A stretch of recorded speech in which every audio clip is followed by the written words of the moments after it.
Hello and welcome back to the Story Truck, a podcast that covers inspiring stories that creates an impact and changes lives.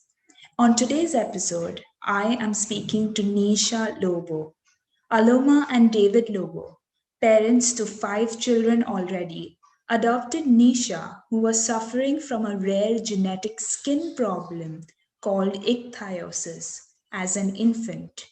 This was the start of her journey, a journey that celebrates a willpower to survive, the art of responding and not reacting.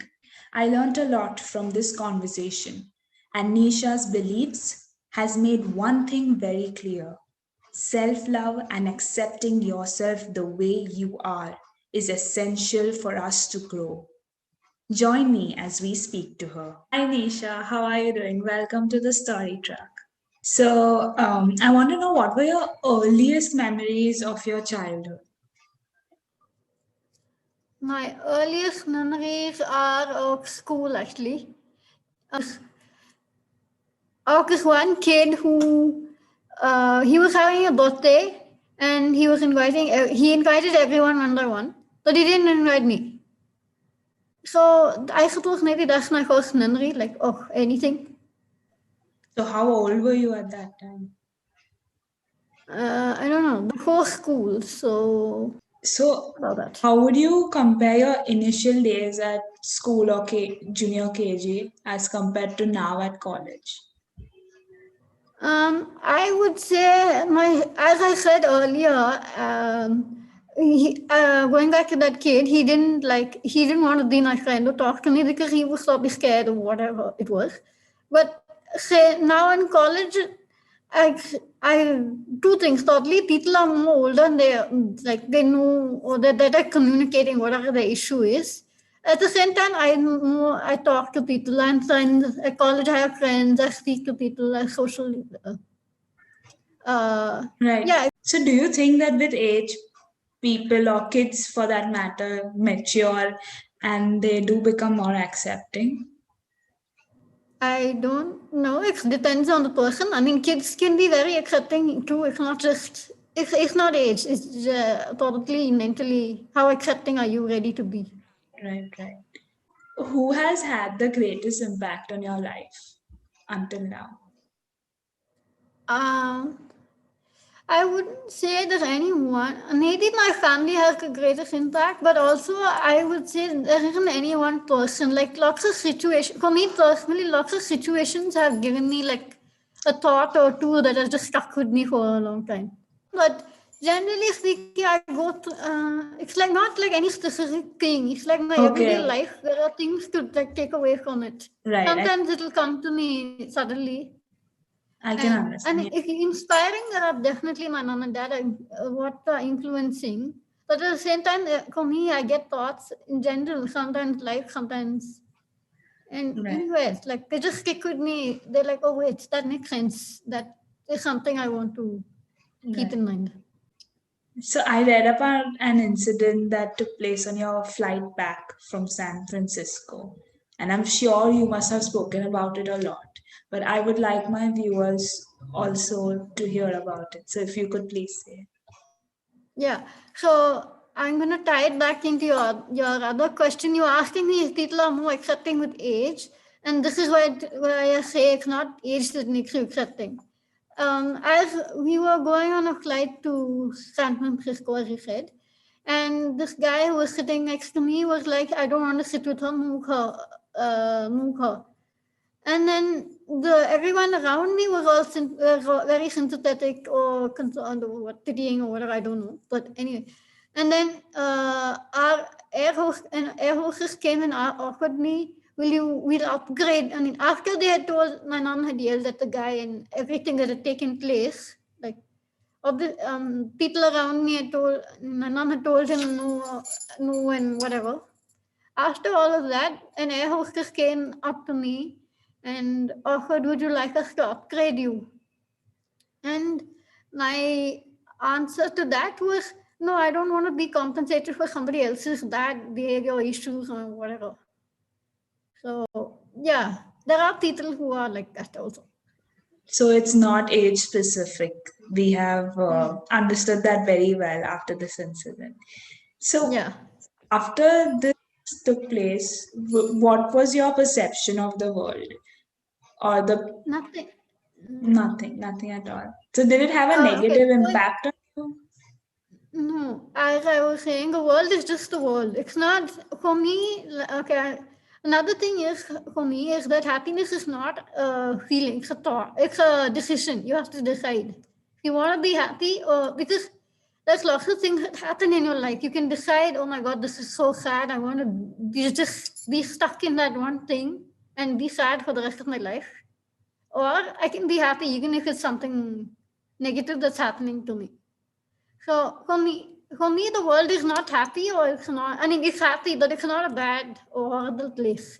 There Right. can be good things, there can be bad things. You decide And you how decide you want your to. own. Yes, yes, yes. So it's all in your hands. That's Yeah, that's very well said. So we must thank you. choose to respond rather than react. You Exactly. have laid a lot of emphasis on this up till now. So could you share a bit about it? So responding and not reacting, I believe that you shouldn't. If you react to everything someone does, first of all you're going to be a very unhappy person.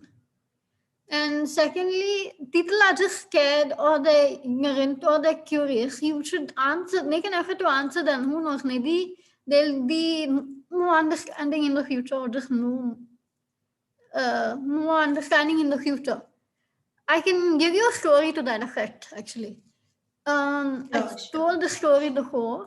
When I was in church once, there were these three little kids who sat maybe across from us or behind. I don't actually remember exactly, but they used to stare at me all the time. Maybe behind, actually, behind me, and they used to stare at me all the time. If I was responding, I would just ignore them and just be like, "No, I don't want to deal with this." So I decided that I used to wave to them every day, every Sunday at church. So every Sunday I used to wave. Once at the end of it, they waved back, and then they eventually came and sat with me. So one more belief that I came across while I was researching is that if someone treats you badly, it's their problem and not yours. So having this mindset, does it ever make you feel exhausted? No, Not at all. no, not at all. So it's become a part of your subconscious mind. That's what you're trying to say, right? I mean, it's not even that. No, it just is. Yeah, I mean, you can say it's a subconscious thing, but it's not like I consciously sat down and one day said, I'm going to do this. It just is. It's just It's what. like how you would behave every day. It's not, you're not thinking specifically, I have to do this. So initially, if you would be hurt or upset by some incident, but I'm talking about your early days. Hmm? How would you cope up with that situation? Even then, I've always been like, it's not my problem if you have issues. I think maybe my mom might have told this story once of how somebody, uh, I think she was at the mall or I don't know where we were, but somebody came and sat on me. So after that, she got more upset than I think I was really young with this since I don't actually remember it. But she got more upset than I did. So even then I told her it was their problem, not mine. Wow. So So it's not an age thing or not a conscious thing. It just is for me. That's how I just. I think that has given you that driving force to not let anything or anybody come in the way of being who you are right now, which is really, really, really very inspiring. What would you say to today's teenagers who are so self-conscious? They care about how they look all the time, and they don't even have that self-love or acceptance towards themselves. So what is your message for them? Firstly, I would say you'll be a lot happier if you don't care about any of this. So that's my first thing. Secondly, Uh, I mean, I would say, as I told you earlier, about the happiness being a decision and not a. If you accept yourself and are happy with yourself and decide to be happy, you'll be much happier. Whatever Okay, you do. great. And what are you We have studying? business, but business. I'm Oh, doing business degree. that's great. So, if you had to regard your skin condition, how would you regard it? Has it pushed you ahead or pulled you back? No, it hasn't done anything. It just is. It's like asking you, is has having long hair done anything for you? Is it encouraged you to do something? It's like that. It just Right. is. It makes my life maybe different. It's same thing for you. If you had, I don't know, red hair, it would be different for you, but it wouldn't change how you Not do much, things. though. Exactly, same thing. Okay. Maybe I have to do slightly different things, maybe medicine or whatever. That's same or the same thing. Right. If you play outdoors in the sun or something, your skin, it hurts you or something like that. It doesn't hurt it, but it makes it really dry. And I don't actually sweat at all. So staying too long in the sun just overheats me and I get a headache. Which stigmas would you like to eradicate from society?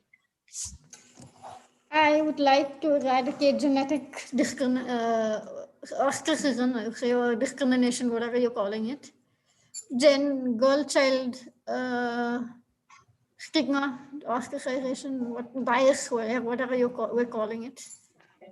Uh, Also, I guess caste, religious discriminations, and color discriminations also. There's lots of things like, but those are the few off the top of my head. Right. So those are of prime importance as of now. Is there anything else you would like to say, or what message would you like to give anyone who's watching this right now? Uh, do that every day with whatever disabilities they have and be accepting of it as well. Because people who are different we all different and we all teach each other something. Being more accepting will teach all of us something or the other. You can teach me something, I can teach you something. Right. Wow. That is very said. Yes. So you can live a more enriching life by Yeah. accepting yourself. Firstly, I think the major problem that even I am seeing nowadays is that the first step towards being happy, people are not able to accept themselves. They're always complaining. Yeah. So this attitude of, so in psychology it's called projection, wherein you blame someone else for your mistake. So True. Yeah. you're removing A's anger on B that way. Yeah. So this is happening a lot. Along with it is the lack of self acceptance.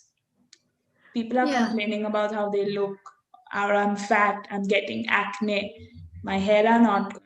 So all of that I think is, pulling us back and not letting us see the bigger picture, which is that we all are ultimately humans. God has made us the way we are. And I think Yeah. that's the way to move forward. You should keep in mind that he doesn't make mistakes. So Right. None of us are. Why do you not ask for help at times? You think you can manage alone? I can manage most of that. That's my. I don't know. Maybe I don't. I don't like asking people for help. I can do it. Yeah. My thing is like I can do it most of the time, so I don't ask for help enough when I probably should. Or maybe I don't. Right, right, right. I mean, I always think I get by fine, so I don't really need to. The reason I started the story truck was to only give a platform to those people who deserve the recognition.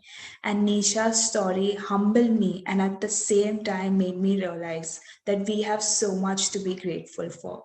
If you like this video, please subscribe to our YouTube channel and get notified whenever a new episode comes up. Also on Spotify, Apple Podcasts, JioSaavn, and Ghana. So wherever you listen to your music, please make sure you listen to our podcast as well. Also, follow our Instagram page that has snippets of the most interesting parts of this podcast. Thank you for all your love and support. If you think that you have an inspiring story that people can learn, grow, and develop from, and that can positively impact the society, please mail us at thestorytruck@gmail.com or send us a DM on Instagram. Thank you so much.